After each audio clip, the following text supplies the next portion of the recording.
Okay, so this book seems very interesting to me. Okay, other people's goals. When defining your goal, ask yourself, do I really desire it with all my soul?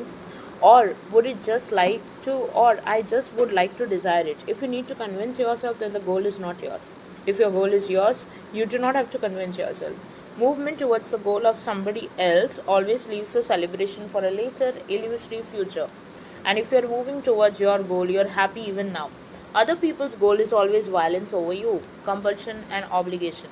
False goals attract with its inaccessibility, forcing you to prove something to yourself and everybody else. The goal of other people has been obtruded to you by others and serves to increase other people's welfare. Search for your goal. I think this is very important because as a child there was a topper in our class who as a child, as in like when I was in school, there was a topper in our class and this person wanted to be a CA, and so everybody who admired him as a student, as a topper student, also wanted to become a CA. Now I never was like this, but I also got into this peer pressure that everyone wanted to become a CA, so I also wanted to become a CA. But that's actually what I actually didn't want. I wanted to be a doctor, and like there were a lot of things which I could have done for that, but I didn't do because of the lack of courage and whatever it is. So leave it. But I totally get this point when it says that if other people's goals are something which is work to you, or which is something like you have to convince yourself to be that, then that's not your goal. Because a goal is something like wherein you know that this is yours, you don't have to convince yourself for it. So thinking about the purpose, do not take into account of its prestige, exclusiveness, and means to achieve it. Pay attention only to the state of mental comfort. So suppose you want to work somewhere.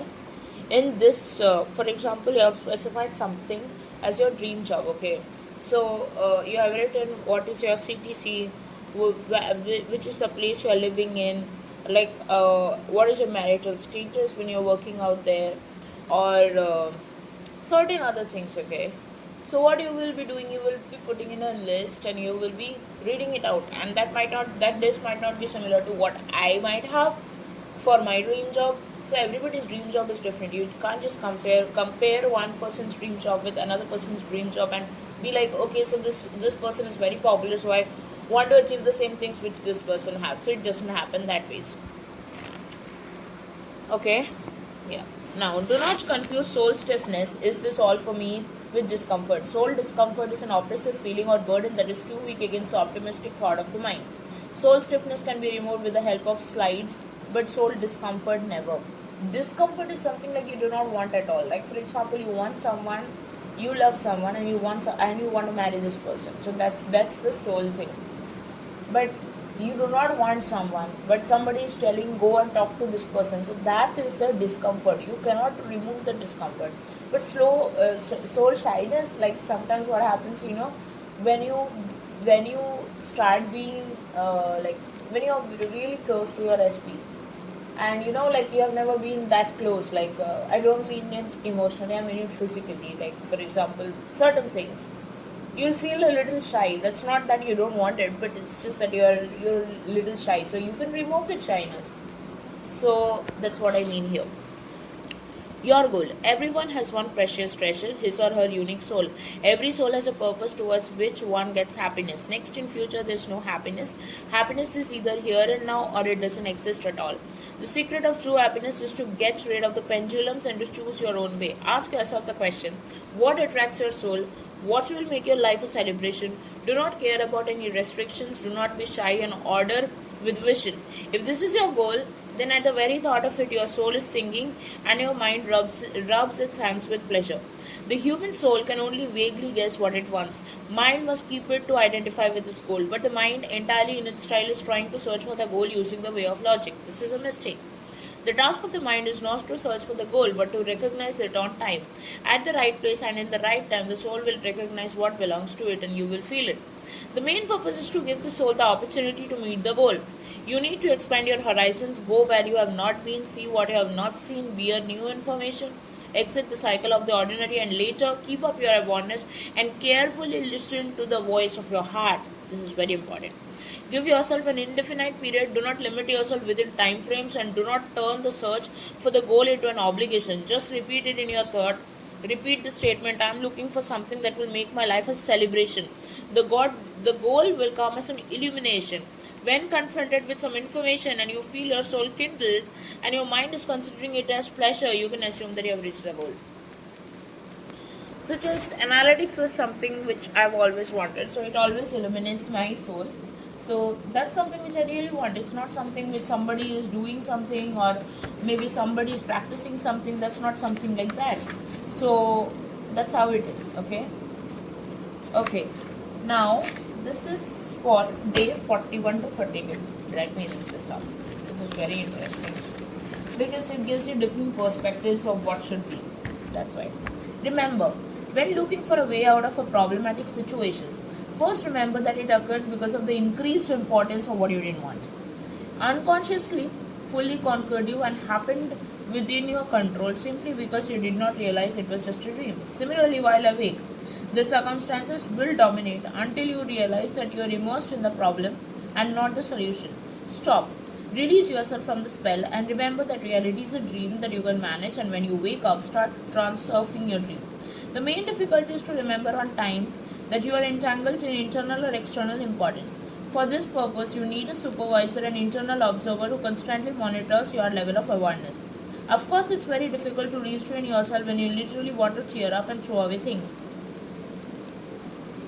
Like a vampire, the pendulum uses a kind of anesthesia, your habit to fall asleep when you react negatively to the irritant. Even now, as you read these lines, you can get distracted and answer an unwanted phone call irritably. Try several times a day to wake up, to look into your clear eyes and realize that that happens in a dream, everything that happens is a dream. But you do not sleep and you are aware of your actions. The habit to recall is created by systematic practice. That's why people say, right, that whenever you feel irritated, go to sleep, and whenever you feel like I should do this because I feel a lot irritation these days. So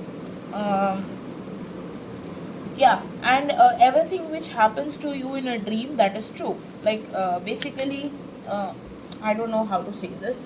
So it says that life is a dream. So if you are focusing on the wrong things, you would continually be in the that situation wherein all the wrong things happen to you. So that's how it is. They're saying that you need to actually see things the way you want it to see. So the habit to recall is created by systematic practice. To recall, as in, like, what does recall mean here?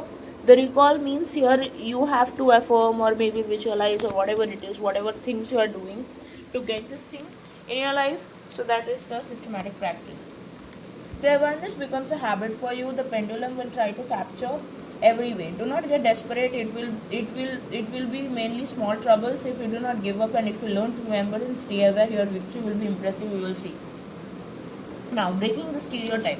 If someone tries to convince you that you are required to work for the benefit of something or someone, do not believe that person. If they want to prove to you that everything in this world is achieved by hard work, don't believe them. If you are trying to impose on your fear struggle for a place under the sun, again do not believe them. If you want to tell them where your place is, do not believe it.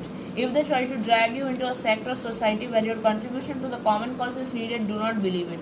If they tell you that because you were born in poverty, you have to spend your whole life in that, do not believe it. If they suggest that your opportunities are limited, do not believe it. So so usually we come from a sect of, like, if you're an Indian, I would say that I'm not ashamed to say this because I've seen this totally ingrained in all Indians, that you have to work hard to get something, and that's so much ingrained in us that we cannot relax. That we will work as machines. We will not let us rest. That's what in there. It's there in every Indian, I would say, and especially like the place where I work, where I work, like it's Chennai. Actually, I'll tell you directly. There are many hardworking people here. Like as all Indians are hardworking, but here there are more limitations. Like some of them will say, "Oh God, just a second."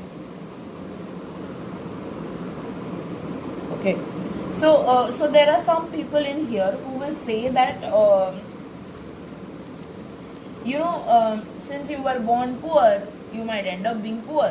Or there are people who would say that you don't know anything, so you should So you should not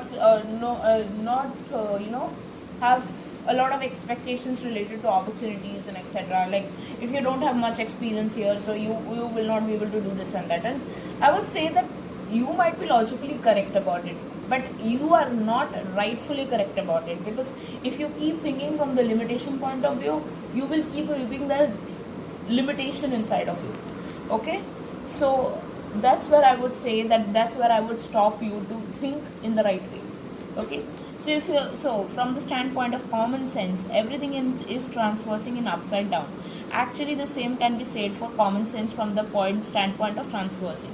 If you do not want to live like everybody else, if you are satisfied with average performance, if you want to get everything a complete program in this one and single one, then you are a stranger. If transversing a stranger is not one chosen by fate, fate is chosen by the stranger. You'll get everything you want if you shake the monolith of your common sense. Basically it says that from the standpoint of common sense, everything is transversing in upside down. Upside down means ऊपर से नीचे, means from up to down, right? I said a Hindi word because like that's just natural to me. Actually the same can be said for common sense from the point of transversing. If you don't want to live like everybody else, if you are satisfied with average performance, if you want to get everything a complete program in this one and single life, then you are a stranger. In transversing, a stranger is not chosen by fate. Fate is chosen by the stranger. So you will get everything you want if you shake the monolith of your common sense. People, so basically, if you can go out of the normal way, and if you want to try it in a different way, you have to think something differently. Then only it can happen. You must stop thinking the normal way, because people who have created empires, do you think that they would have created empires if they accepted the situation that they are poor, they can't do anything, they have limited opportunities, they don't have. So there are people who end up in 65 lakhs jobs in the first offer. How do they do it? Because they break the common sense.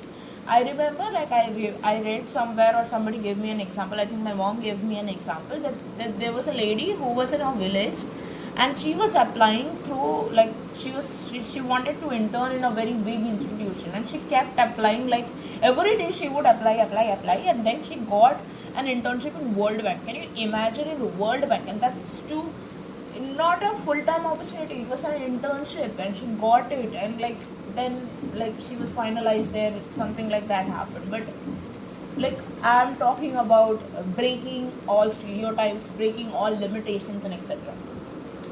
People mistakenly believe rational worldview is an inviolable view, but it is false and can be broken. Unexpressible miracles happen often in life. Then why don't you let such a miracle in your life? You should simply allow yourself to have what your soul wants. If you reject the web of prejudices and restriction with which the pendulums entangled you, if you sincerely believe you are worthy of your dream and allow yourself to have what you want with all your soul, then that is yours, you will get it. So if you see this, it's just a normal thing, I would say, that if you can go away from all the limitations, from all the bullshit society told you that this is right and this is wrong, and like be morally right obviously, but what I mean is, this is the only way you can achieve something, or this is the only way you cannot achieve something. It's hard. Even like in India, we have this thing that people who took science cannot take commerce ever. People who took commerce cannot take science ever. But we don't have the similar rule in outside. So similarly, you have infinite ways of achieving something. So if somebody comes and tells you that, you'll not be able to get this and that because you don't have this and that, it's just their limitations talking, not even their own self talking. Okay? So I hope this sessions helped you. Thank you.